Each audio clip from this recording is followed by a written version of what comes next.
In the world of Demon Slayer, Kimetsu no Yaiba, where hope is fragile and darkness ever looming, one figure stands above all others, a man whose legacy transcends time and whose swordsmanship gave birth to a new era of warriors.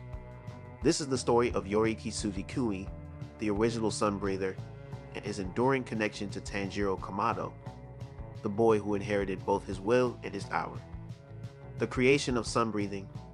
Long before the modern Demon Slayer Corps emerged, Yoriichi Tsugikuni walked the earth with a quiet grace and immeasurable strength.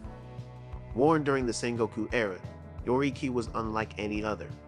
He was a prodigy in every sense of the word, blessed with the Demon Slayer mark at birth, the transparent world, and extraordinary swordsmanship even as a child. Yoriichi developed Sunbreathing, the original and most powerful of all breathing styles.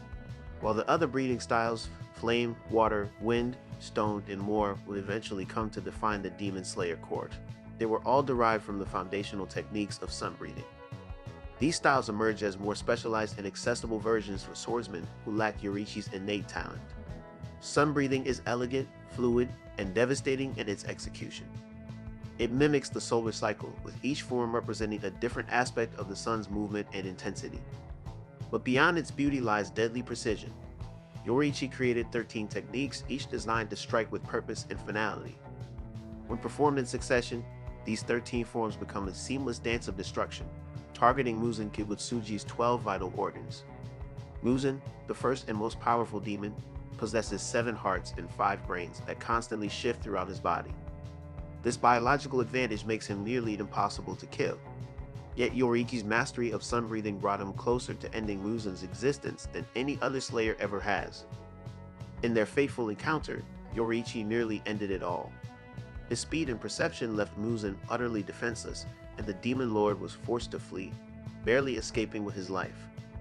Even Muzan, arrogant and cruel, feared Yoriichi deeply, a fear that would ripple through generations. Yoriichi and Sumiyoshi, the beginning of a legacy. After this encounter and a series of tragic losses, Yoriichi was exiled from the Demon Slayer Corps. He had become too powerful, too different, and his continued presence unsettled those in leadership. Despite this, Yoriichi never harbored resentment. Instead, he wandered alone, quietly fulfilling his duty where he could. During these years, he met Sumiyoshi, a kind and humble man living a modest life with his family. Sumiyoshi welcomed Yoriichi into his home, providing him with warmth and companionship in a world that had turned its back on him. It was during these quiet moments that Yoriichi, burdened with sorrow and fading hope, decided to pass on his knowledge, not as a weapon, but as a remembrance. He demonstrated the forms of Sunbreathing not with a sword, but as a dance, a flowing, rhythmic movement under the light of the sun. Sumiyoshi, moved by both the beauty and the pain in Yoriichi's expression, memorized each motion. Though he could not wield a blade like Yoriichi, he understood the gravity of what he was witnessing. Thus, Hinokami Kagura was born, a ceremonial fire dance performed by the Kamado family every year to honor the sun and their ancestors. What began as a simple act of kindness became a living record of Yoriichi's techniques, preserved across generations. Tanjiro's connection to Yoriichi. Generations later, a young boy named Tanjiro Kamado would unknowingly step into the path Yoriichi had once walked. After the massacre of his family and the transformation of his sister Nezuko into a demon, Tanjiro became a demon slayer. As his journey unfolded, hidden pieces of his lineage began to surface. Tanjiro inherited the Hinokami Kagura from his father, who had performed the dance every year despite his frail health. He also inherited a pair of Hanafuda earrings, identical to those once worn by Yoriichi. Though initially unaware of their significance, these earrings marked him as a spiritual successor to the original Sunbreather. They would later become symbols of fear for Muzan, who immediately recognized them as Yoriichi's. As Tanjiro honed the Hinokami Kagura, it began to evolve. What started as a ceremonial dance soon transformed into a combat style that echoed Sunbreathing itself. Through sheer willpower and determination, Tanjiro awakened latent abilities once thought exclusive to Yoriichi. The Demon Slayer mark, which granted enhanced strength and speed. The transparent world, allowing him to perceive the inner workings of his enemies, and eventually, the power to turn his Nichiren blade red, a crucial ability for fighting powerful demons. Though Tanjiro's power never fully reached Yoriichi's unparalleled level, his growth was astonishing. Unlike Yoriichi, who was born with unmatched talent. Tanjiro's strength came from perseverance, empathy, and the unyielding desire to protect others.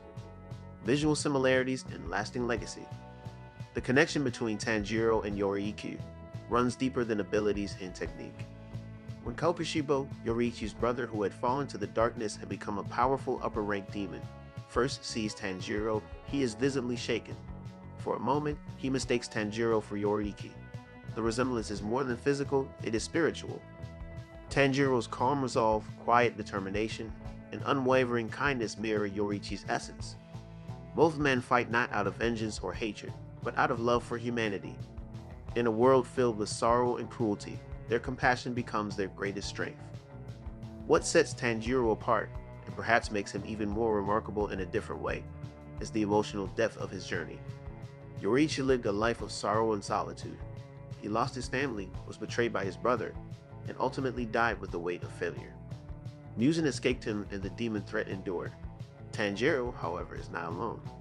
He is surrounded by friends, mentors, and the bond he shares with Nezuko, his demon-turned-human sister, serves as a symbol of hope.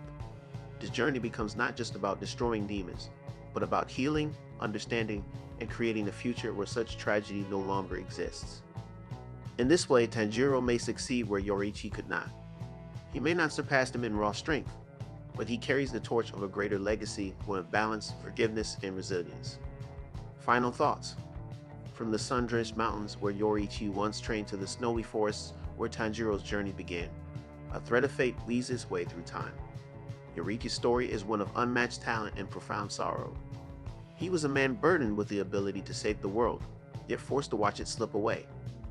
And yet its impact was not lost. Through Sumiyoshi's memory, through the Kamado family's devotion, and through Tanjiro's heart, Yoriichi's legacy lives on. Every swing of Tanjiro's blade, every step in the Hinokami Kagura, is a tribute to the man who came before him. Tanjiro Kamado may be the final light in a world long shadowed by demons, not because he is the strongest, but because he embodies the kindness and strength that Yoriichi carried, without the sorrow that defined him.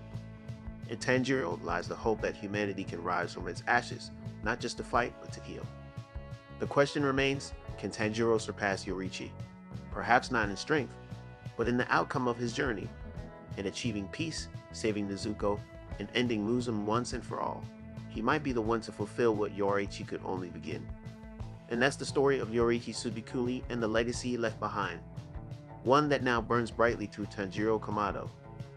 If you've enjoyed this deep dive into Demon Slayer lore, make sure to hit that like and subscribe. Do you think Tanjiro will surpass Yoriichi? Or is Yoriichi's strength truly unmatched? We'd love to hear your thoughts. Thanks for watching, and as always, stay strong, stay kind, and keep breathing.